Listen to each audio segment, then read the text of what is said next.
All right, welcome. Tellor Dev Call. What, 3 days, 2 days late and a holiday, so it's like 3 days late. But yeah, we can go over what we're kind of working on and get that out the door. This will be a longer dev call, so the first 5 minutes will be like what we're working on, and then the last half hour is going to be like documentation stuff. So you're more than welcome to sit on for that, but just so you guys know.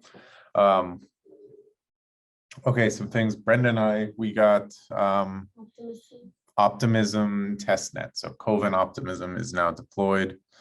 I just updated the docs on that this morning, so all those addresses are there. Yeah, there's a user who's requesting us to be up there. So I don't know. I think their timeline's like they need us up in like 2 months on mainnet Optimism, but they want to start testing, which is great. So yeah, that's super good, super timely too. Optimism at their airdrop, really kind of buzzworthy. So we'll kind of milk that for all it's worth. Okay, other things we're working on, I think just the big Tellor360 stuff. I'm working and I'm practicing my presentation. I gotta get that done before I give it on next Tuesday. And then, yeah, I'm here to kind of help you guys out with Tellor360 stuff wherever I can. And then I'm going to be working on another article on as far as how to write a custom feed. So let me know. Hopefully I'll have that done sometime next week as well. So Lauren, how's things going? Things are good. I'm switching over all the API stuff now to match up with the new lens things. I don't think I'll be able to deploy it today because I'm going to the airport and whatever, but I was going to ask Tim if he'd be able to help me deploy it possibly tomorrow. I know you helped me and Josh last time we did it. And then I can start like testing the new API and make sure that everything works along with it. And that should be done then by like Tuesday, Wednesday. As long as I can get it deployed. So you should be able to, it's just one contract, right? Yeah, it's really simple. So yeah, throw it into Remix if you can't figure it out. I mean, Brenda and I had like yesterday, we tried to debug the playground to get it to launch, and like we were on Brenda's computer, and it was like all we had to do was like we had to like upgrade npm and then do like a sudo npmi, and then it worked, and we're like, all right, this is Perfect. There we go. Yeah, you know, yeah, half the day wasted, but whatever. So yeah, these things are buggy still, but cool. Okay.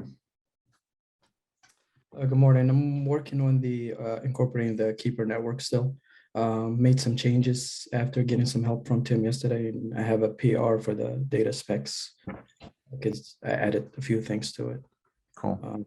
That's my focus really, and also been catching some stuff that to make the tip listener better. I just need to figure out how to fix it. Yeah, and then whenever it's sort of in a stable point, let us know and we'll get it to an unstable point. Okay. So cool. Tally. Hey, I got all the function tests on Tellor360 controller contract on, except the last one. I'll ask you about that though.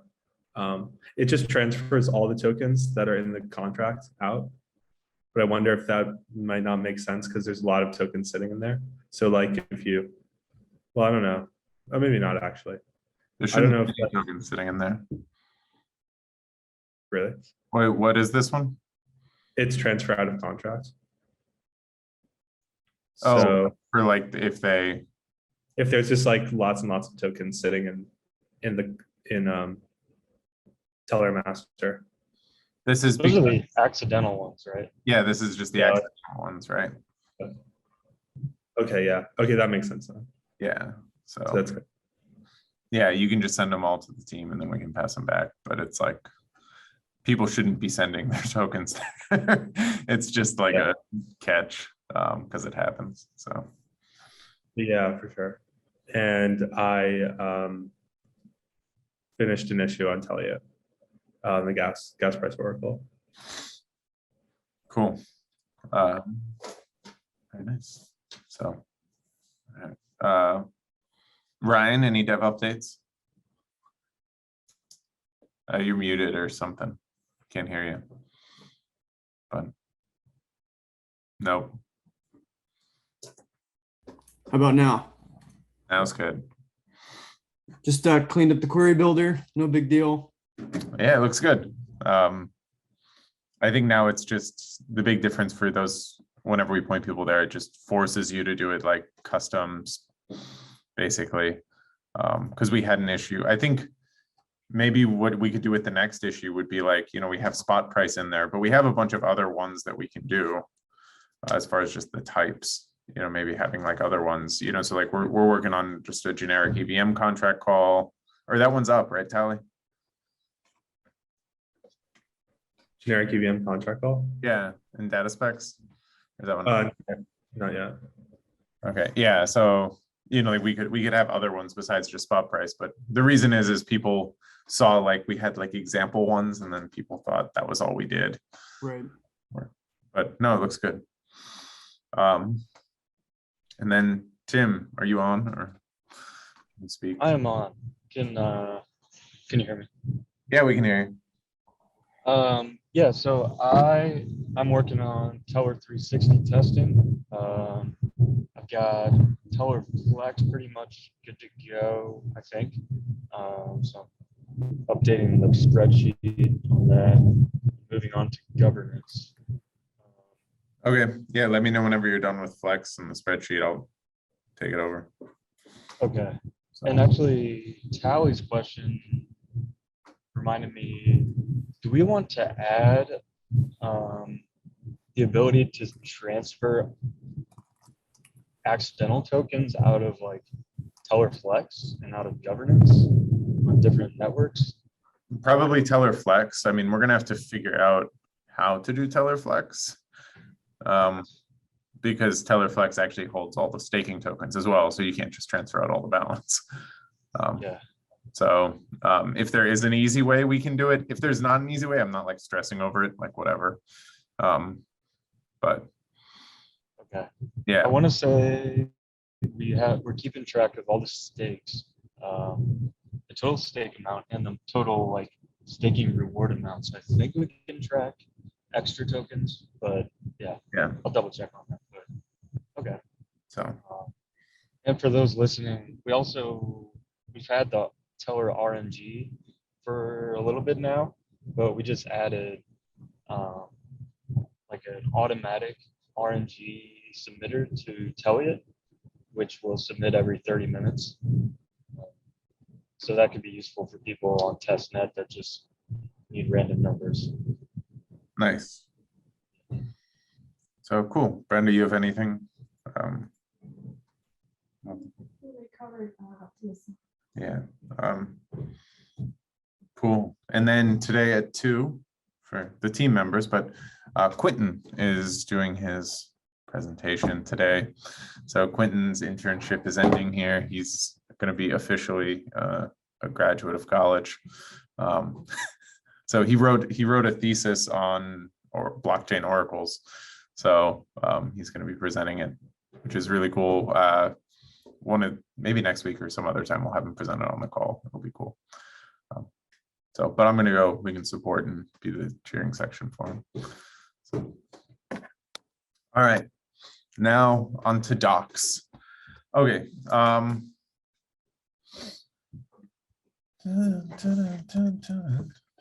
Okay, so I'm gonna share my screen and I'm gonna, but we can kind of just talk it over first. So, yeah. Okay, so I mean, we had an excellent hackathon. As far as make it brighter. Can't see. Blind. I am. Yeah, so we had an excellent hackathon, but you know, where this question is to talk about like, okay, what issues did we run into trying to implement Tellor, or did we see users run into trying to implement Tellor? And then we'll kind of go with the docs from there. Yeah, I mean, for me, like I implemented Tellor, my thing, but like I just I knew where to go, so I'm like a bad example. But I was using sample using Tellor, and I think we could do some updates to sample using Tellor to make it sort of easier for people to read, whether it's in the README and then the code as well, just like this is an example, cut and paste it and use it. And I mean, that's the way that I've been doing it. As far as like, I'd rather just cut a snippet of code and then change the types and then it works. But yeah, that was how I implemented it really quickly. And then it wasn't really an issue. I think NPMI using Tellor works really well. You just put that in there and then forget about it. But I think on the Right now, it's the npm install using Tellor.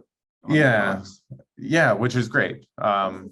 Yeah, so you need to install using Tellor, and then you need to like get the query ID and then know how to use that. So like, so that's like the steps that you would do in your smart contract. And I think it's a nice flow. It's generally pretty easy. And then to get testing up and going on a local machine, it's really, really easy. I always just copy the sample using Tellor test and then cut and paste it in mine and have the playground up and running. I don't know if other people do that as well. But I thought that was like a decent flow for me. Like for me, the Tellor testing was no big deal. But for other people, as far as like what issues did we get in the Discord as far as people coming to implement Tellor? I think we had some people, there's still a little bit of the mindset of, we're still getting a lot of questions. Can you do this kind of Oracle data? The answer is obviously yes. So like we're still, how we sort of be seen as more than just price feeds or something like that. That's just more of an image thing. And then the other thing, like for the people who wanted like a price feed, or we had probably 3 or 4 people who wanted an RNG number, and basically they just wanted to subscribe to an RNG feed and listen for it. Like that's like how they were expecting it to work. Like you would use it like block.timestamp or something like that. And maybe we could kick it off and just do that. I don't know. Is that hard to do? I mean, you could, but it's always a question of like, if you want if we're pushing it every 30 minutes, which we're doing now, and the person wants it every 5 minutes, they're obviously going to have an issue. Right. But could they go and tip it? They could go and tip it. And most people didn't really get the tipping thing, as far as like, I think that's something that's a little bit different, because like the way that they understand it, like with the way that it works, like more with Chainlink, is like basically you just ask the team and the team puts it up, or you like, query for an API and then it comes back. Like there is no tipping, like same with, like that's what I'm hoping we can get to with the docs with Lauren's API thing. So like we can start testing that soon, as far as like, you just put in an API, run this function, and then it gets thrown in your contract and you're done. It's like a really bad model from a security standpoint, and like we wouldn't want anyone ever using that on mainnet, but that's like what people are expecting in a hackathon. So like how we talk to them about it, I don't know. And then I think we had, so those were some of the main issues, I would say, with getting people started. Did you guys see any other ones, Ryan or whoever else was in the channels?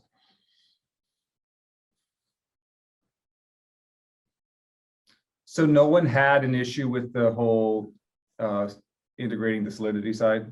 That workflow was good that you described in the beginning of the call? I mean, we didn't get anybody to reach out that had any issues. Like of the people that used us, I don't think anybody asked us a single Yeah, Solidity it seems question. like all the friction is like the thought process before they even get to that stuff. Like, what do we offer? Yeah.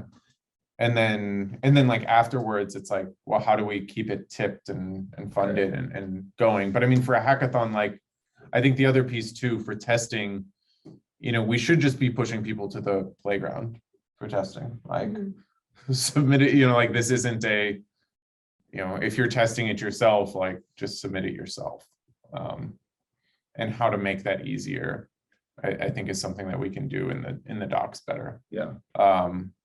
Because like most people were like, okay, guys, I have it integrated in my Solidity contract. Can you guys start pushing values for this? So then I can read them. And it's like, no, you can. like, you know, like we obviously can't, you know, in the permissionless nature of it, like it's much, much faster if they don't have to wait on us or have us run it. And then same with like, you know, whenever we get the API piece up and running, like we can have a listener that can query back APIs, but since we don't want people doing that, we'd rather just have them do it themselves in the best way for the docs. So that's better for us, right? But in terms of like what they're expecting, like, do you think that makes sense to have like a transition? Yeah, no, I mean, where we're gonna have up like the API listener. That's like we built that. It just Lauren finished it last week or something like that, or the week before. So we're gonna have that up for the next hackathon, but it'll just be because that's one of those pieces like they want to hit an API and get a query back. Like that's a friction point that we've hit before at hackathons, but like we don't really hit that in the real world for like users. Right. It's more just like how can I quickly get a price feed up and running? Like whereas It's a different workflow. for sure. You know, as far as docs for actual users, like what have we hit? You know, I think we still get a lot of questions of, you know, I think we can do better as far as like still back to the, can you do this data? Are you up on this chain? You know, the answer should be yes. Like, you know, like you can go on any chain, you can go on any, you can get any data. So like that should be like we should somehow get to the point where we're not answering that question. It should be like how do you do this? And then for those workflows, yeah,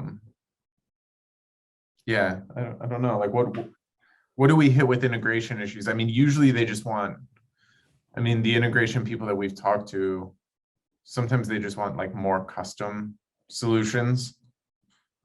You know, like whether we're talking Diva, Morphware, you know, some of those people like that, they want it really custom. Yeah.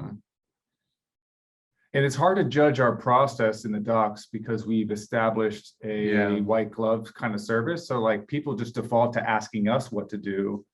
It doesn't mean they couldn't have potentially done it on their own had they had to. Right. Yeah, I mean, I think we're still kind of early as far as like the people trying to do it on their own. Yeah. Most of the actual users have been relatively white glove, if you will. Yeah. But the goal is to get to this. The goal is to get them to actually do it on their own.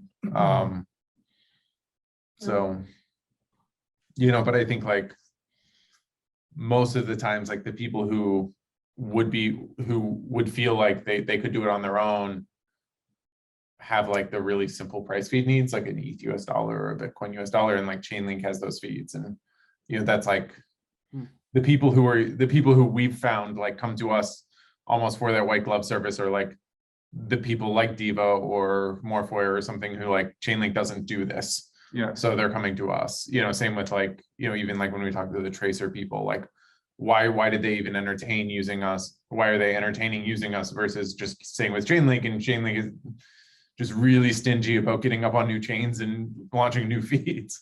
So they want to use us to be faster and better in that way. So like we're like finding those pain points. We're still not at the point where like people are the only people that I'd say are coming for like the ETH US dollar feeds are the really easy ones are like the liquidity forks. Or you know, like the people who have really decentralized pieces. And I mean, like the people we're working on with the liquidity forks, I don't think they've had any issues. So the question is like, are we going to try to optimize for the users that aren't really coming for us, or are we going to like lean into like we saw these specific pain points really well? Like, well, I think the docs should make it easy regardless. And then, you know, like for the docs obviously shouldn't cover the white glove service piece, because just reach out to us, you know, and have in the docs, like, make sure you reach out to us. So my thoughts is that I think we could handle almost all of this with just completely refactoring this welcome page to being like For this sure. nice onboarding experience. Because right now, when you come to the docs, you get welcomed and then you're boom right into a white paper, which doesn't do the job. So if we were talking about it yesterday, we could switch the white paper back to a PDF, make Love it it. really look beautiful, and then just have the welcome page be like a really well thought out overview of the system, and then funnel people on the path where you can communicate to them where we are, what we offer. Yeah, I mean, even if like in there is like a Yes. quick Any integration. chain, any data. Yeah. Yeah. And then almost like maybe none of the other stuff really needs to be tweaked too much. Yeah. No, I think working on the welcome page is going to be a big one. So maybe you guys can take that. I think, yeah, white paper in a PDF is going to be big because these are all super short anyway. And Will, you were talking about just making sure there's always like these in context, like links to, to help people like reach out to us directly, or like, are you feeling stuck? Right. Yep. Yeah, for sure. Is this confusing? Just like, Yeah. Maybe just have it on the sidebar somewhere. right. Yeah. Have it Floating. sidebar, have it ever present. But then also too, like if we realize that, okay, there's this particular step that, people are getting confused on, and it's not something that we can explain any more clearly than we're already doing. It's just it's going to require a little bit of education that they need to do to get Yeah. up to speed. Then that would be like a spot where we would say, do you want to talk to somebody about this? Like, get in touch. Yeah. And then I think also places with like, we can work on expanding, like whether it's the blogs and the articles as well.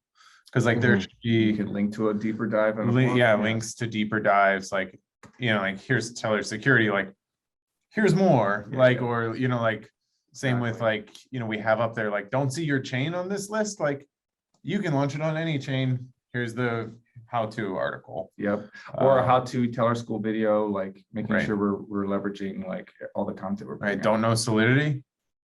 Put it, yeah, like here's Yeah. Yeah, like it'd be awesome if we did want to include at even that level of don't know Solidity. Yeah, like Here's our preferred guide. right. And then you can sort of show people some help. I think those would be really good. How far would you like to go with those being obviously incorporated into the docs wherever it's appropriate? But because I've been working on this resource library that kind of has been taking our existing blog and video content, Sure. it's not done with the context of the documentation, but it is kind of a repository of help. You could always just add it in to the bottom. I think Yeah. it's going to be like a feel thing with the documentation because you want it simple enough that Mhm. the user who knows what he's doing for a hackathon can come in and quickly find what he needs. But then there's still information for people who don't. Like you don't, if you're somebody who knows Solidity, you don't want to have to scroll through how to use Solidity 101 before you get Sure. Yeah, it wouldn't be a But like you're not going to be turned off if it's just like a little button on the side that says, hey, do you not know Solidity? Yeah. No, I mean, like for instance, like I'm probably like as far as like a power user of Solidity libraries, and so for instance, like I forked to Tornado Cache and did their stuff. Like I eventually went and read their docs after everything was broken, but like what I did first is I just straight up went to their GitHub and Try to figure it yeah, I went into their Solidity contracts and tried to figure it out. So like I think maybe also I think a lot of people are probably doing that. So making sure like even in the readmes and things like that, like the docs link correctly and like the readmes all sound, having you guys go over and be like, does this even make sense? Where We would love to.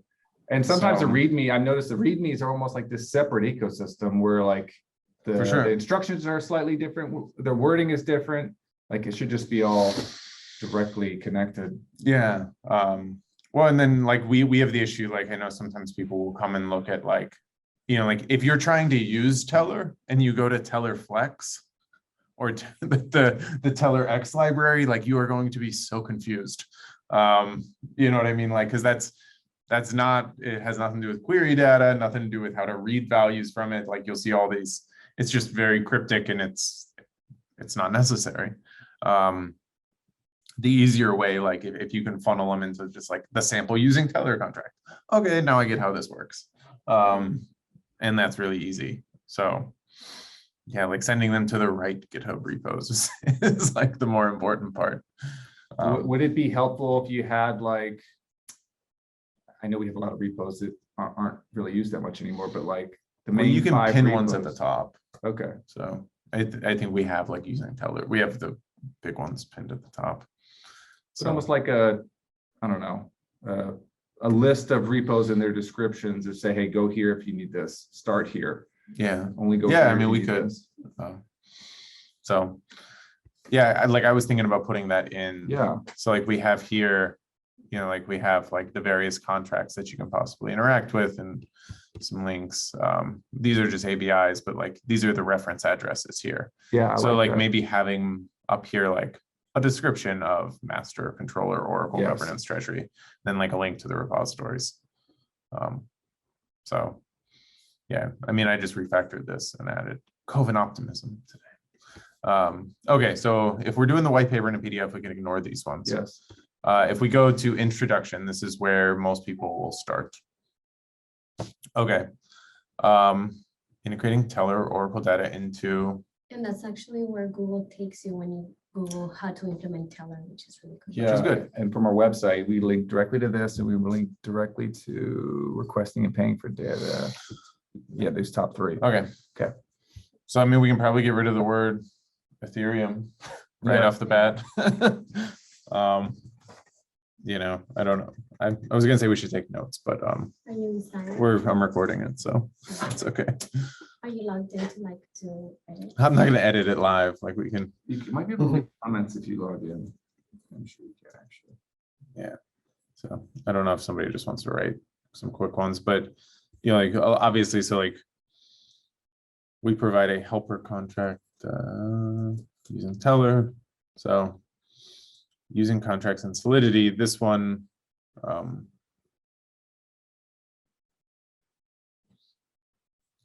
So yeah, this is good. I mean, this is how to do the setting up your constructor.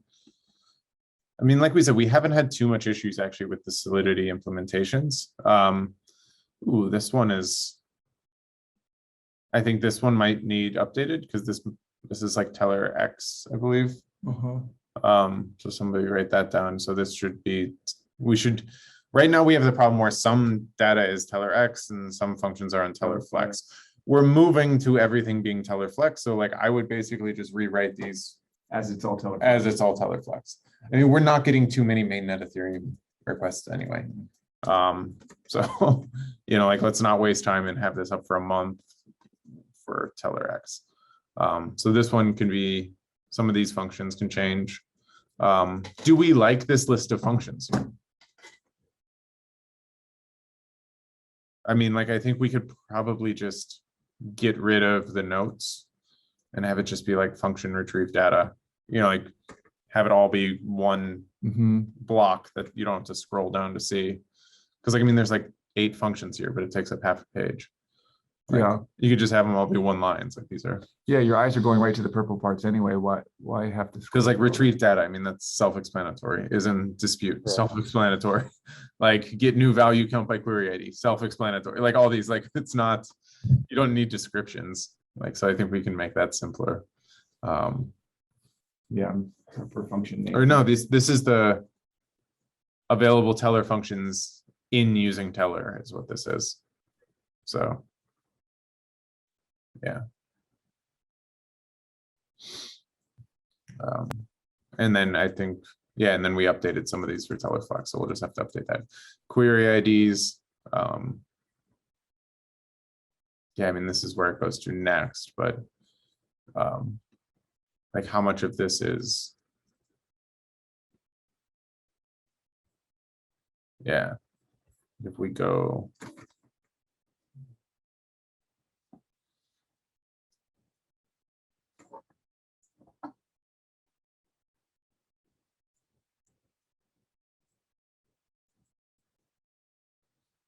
So yeah, I mean, the query ID piece is always the hard part as far as explaining it, but you know, this one works. I think definitely the top. At the very top, that doesn't really tell me anything. Sure. And that's, that would definitely make me very confused, like, what? And I need to tip. Like, I'm done. Like, once I put this into my contract, I'm ready. Yeah. Yeah. So I mean, once you put that into your contract, then I think this would be much smaller. And then we would have like, well, you would need to know like what query ID do I use? And then I think here, this is the part where we would want to, I guess, funnel you over to the query builder. Or at the top, I think the overview should be like, you implement this and then you have to do a tip or. Yeah, steps. It's implement in Solidity, get a query ID for what you're actually doing. Yes. How to build your query ID, testing it. Yep. Testing it locally. Paying for data. What?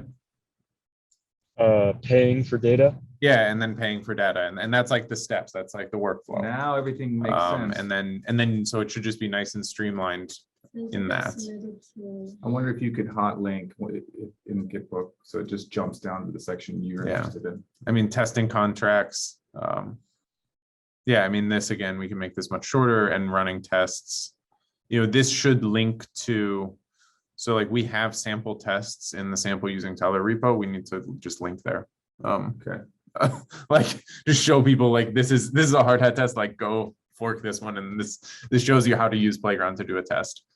Like, you know, showing them this is like no. Yeah, just saying that sentence you just said with the link. Yep, it's like just copy this test and this is how you test Tellor in your contract. Yep. And because I mean we have sample project down here, but Yeah. you know, we can it should be like integrated the different pieces of it. Okay. And then we come into data feed IDs. So like we have query IDs here. Yeah. You know, like should this link here? Should this just be here? I don't know. You know, and then like why this is like a really short page. Yeah. Should this should probably all just be one. Mm-hmm. Because I mean we have create a new query type. Yeah, this one needs help for sure. Yeah, I mean, this is all sort of, Is the app there? yeah, so the app, I linked to the app. That link itself needs to be updated.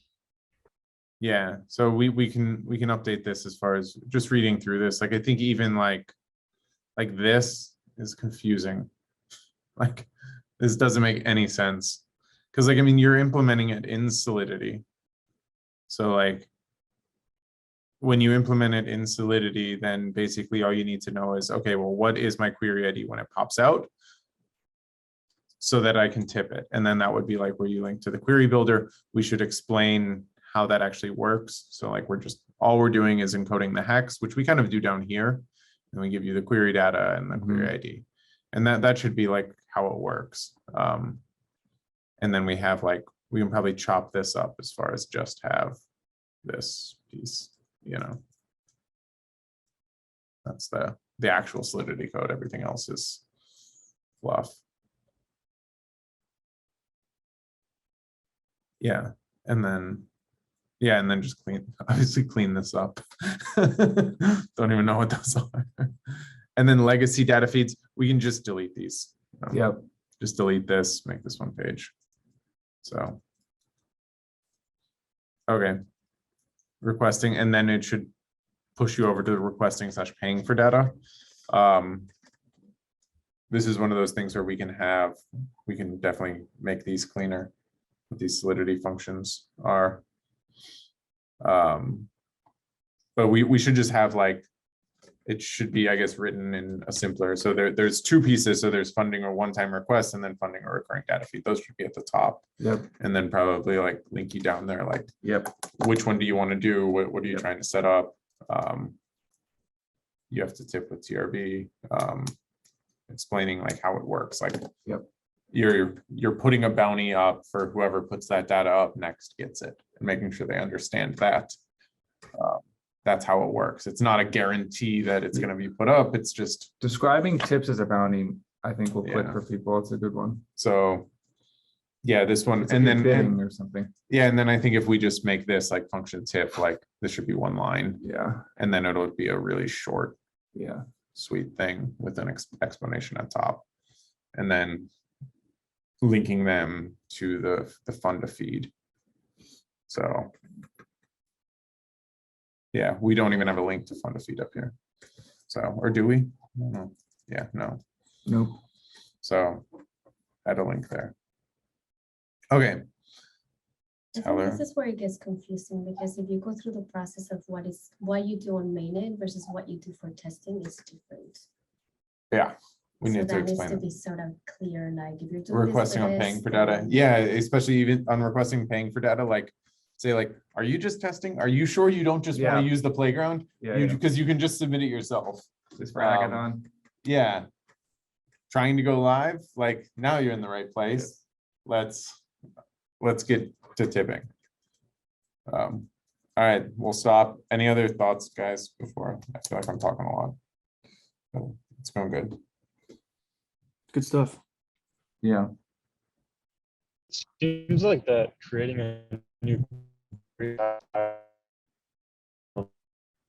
You sound like, copy data or what is it? something like that. Tim, your signal's bad. It seems like a lot of, what is it? Sorry. It seems like a lot of users are asking, how do I get my special type of data? It seems like that.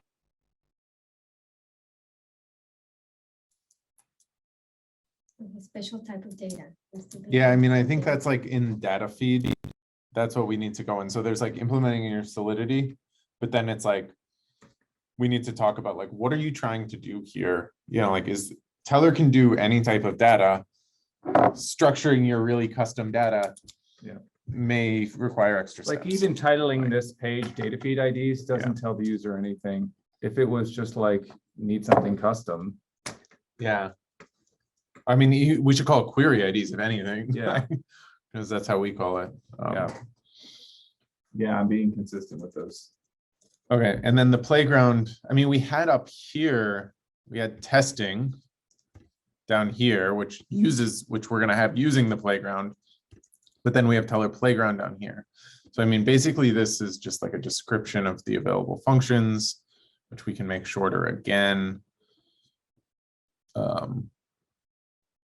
Yeah, I mean, this is like how to use, it's back to using Tellor and then how to set a value in the playground.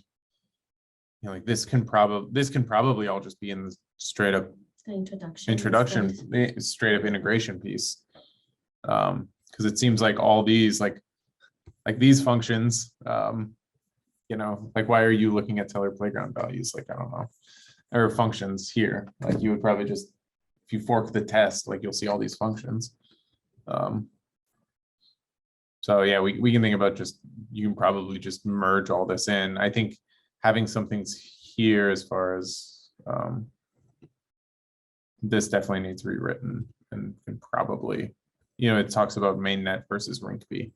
So we're not the Tellor X repository.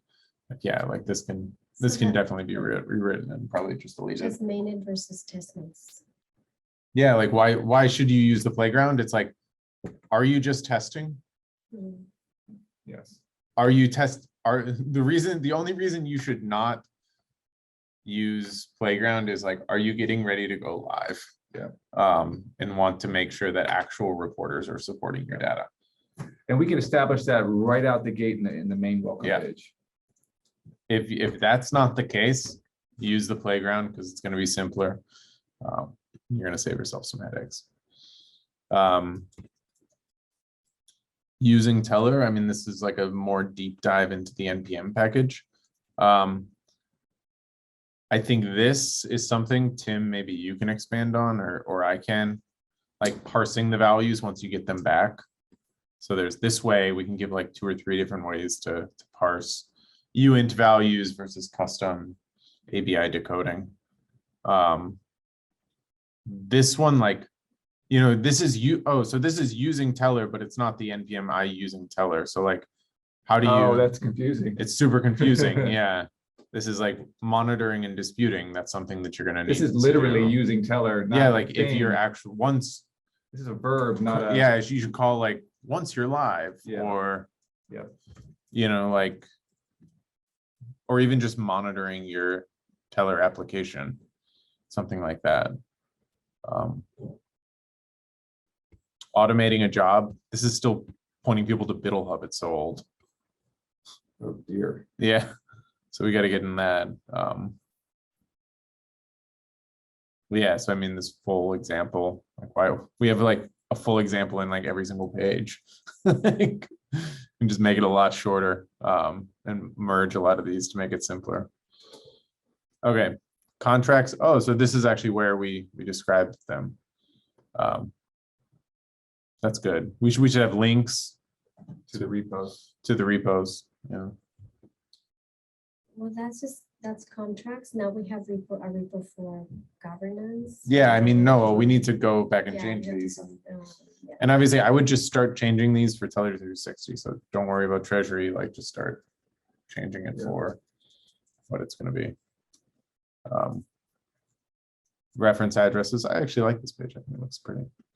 So, you know, maybe we can just put links here back to the contracts or something, or at the top say like, don't know what these are, like links right link here, or even have them all in the same. I don't know. Variable hashes. I don't know if we even need this up here. I mean, I guess we do. Like I've used it, so it's cool. Yeah, but I think we can go through. You know, I guess it doesn't hurt to keep them all up here, even if none of It them just are gonna be doesn't, used. it doesn't tell me what this is, why it's useful or not to me. Yeah, Like you know inherently what it does and how to use it, but if you just include. yeah. I mean, like, why is this here? I guess we could probably just delete this. Like, it's in the. Where else would you find it? It's in the repos. So Tellor bars. If people want to read anything from our stuff, the way that we I know, store things so is you just so gave it- unique. You used the that. No, but that's like, but that's what I mean. Like, what are you actually reading though? You know, like which one? This one is deprecated, deprecated, deprecated, deprecated, Clean. deprecated. Well, they can check that. It's You can check that zero. as, yeah, but I mean, you know, Um, deprecated, dispute count, deprecated in mainnet, deprecated in main, on the main Everything. function. Yeah, because these are all in governance now. Oh, wow. These are in governance. So these This, only work for one's Tellor X. this one's live. This one's good. These Well, then I ones, think we some should of them just aren't do even that. there. Yeah, Just some Do of the them, ones Yeah. for Yeah. 360. yeah. So we'll have to go Update the through. Or for ones. Flex. Yeah, It'd be a lot shorter. yeah. No, it'll be like 5. So Perfect. ABIs, we can update these whenever we do. This was Mike Babs wanted ABIs posted somewhere. Oh, and things are helpful. Yeah. Okay, so that's good. Reporter section needs probably the most work. Wish Buddy was here. I think he'd be really helpful with that. Yeah, I mean, maybe we can just do that a different day Yeah, because Spuddy and Owen aren't here. that's So a good that's- idea. Um, And then you can give it specific attention. yeah, I mean, we've done it a while ago. I know like setting up new chains still has, like I linked my article. So like, yeah, I mean, like I wrote the reporter section because it was like still on Crossies last month. So like I wrote it like from a Solidity user's perspective. So that's why like we need to get Owen and Spuddy to do it for sure. Token holder sections. Should we just delete these? Yeah. Because this is like when we were trying to be a DAO and now we're moving more protocol. Yeah, I mean, and then disputing and monitoring here, that can have dispute stuff there. Security, we can leave this up. You know, maybe somebody else can look at it, make sure it still reads good. But if you see a bug, how do you get in contact with us? And it's always good. Yeah, I have info at Tellor.io here. What about with a security set? With a section where I know in the integrations process there is usually some conversation about best practices. Should we include something like that in the docs where like we can sort of preach to them the proper way to use an Oracle and security considerations? For I sure. have an article too. Yeah, we can link to that. Like, But maybe like a really short version of it. linked yeah, I to mean, the I would even article. have like, you could even add up in the integration, like at the end, like in like using Tellor, Yeah. like best practices for using an Oracle, Yes. like things to keep in mind. That would actually be really good. Okay. So cool. All right, guys, that was fun. Any other sections that need to be added? Should it be using Tellor or data legacy or on data feeds or query IDs? There's also some best practices on there.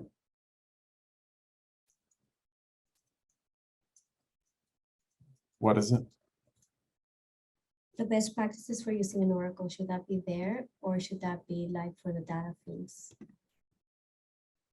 No, I mean, I would put in using Tellor just in general. And then, because I mean, it has like obviously implications over all of it. Yeah. So, Like, if there was a button that said getting ready to go live on mainnet, we send them to Yeah. using Tellor, and this is where you want to introduce those thoughts about. yeah, and I mean, I would even put like in there like best practices and like it's like have an audit. Like, want somebody to review your smart contract integrating Tellor? We'll do it ourselves. Reach out. Yeah. Like, you Yeah. know, something like that. Just the Oracle aspect of it. But yeah, Yeah, that's cool. People will like that. for sure. So, all right, who wants to take the first stab at it? The biz devs or? We could